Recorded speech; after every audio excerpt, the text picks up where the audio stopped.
أعوذ بالله من الشيطان الرجيم بسم الله الرحمن الرحيم ألم تر أن الله يولج الليل في النهار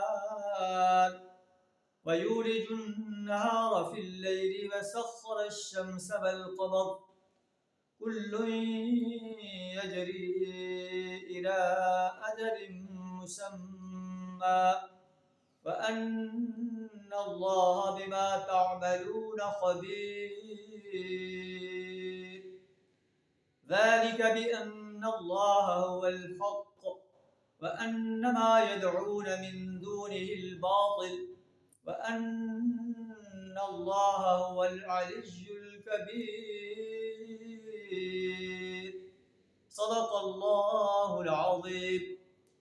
اللہ اپنی وحدانیت کے دلائل بیان فرما رہا ہے۔ اللہ تعالیٰ کیا تم دیکھتے نہیں ہو ان اللہ یولج اللیل فی النہار، اللہ رات کو دن میں داخل کرتا ہے، دن کو رات میں داخل کرتا ہے، سورج اور چاند اس نے مسخر کر دیا ہے، ہر ایک مقررہ وقت تک چلا جا رہا ہے۔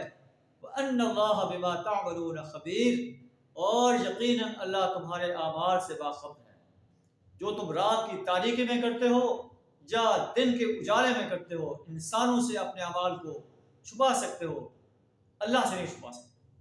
یہ ساری چیزیں اس بات پر شہادت دے رہی ہیں بِأَنَّ اللَّهَ هُوَ الْحَقُّ، کہ اللہ ہی حق ہے، وَأَنَّ مَا يَدْعُونَ مِن دُونِهِ الْبَاطِلُ، اور اللہ کو چھوڑ کر اور جن انسانوں کو، بتوں کو، فرشتوں کو، جنوں کو، انبیاء کو، صلحاء کو قبر میں، مزاروں میں مدفون ایک انسانوں کو پکارتے ہو، وہ سب باطل ہیں، ان کو پکارنا باطل ہے۔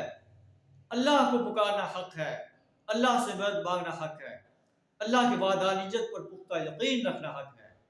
اس کے علاوہ جسے بھی تم پکارتے ہو، جس سے بھی دعا مانگتے ہو، جس کی پرستش کرتے ہو، جس کی بندگی اور غلامی اختیار کرتے ہو اللہ کو چھوڑ کر، اللہ کے مقابلے میں، اللہ کی مخالفت میں، اللہ فرماتا ہے یہ سب بندگیاں اور پرستش، اطاعت جو ہے وہ باطل ہیں۔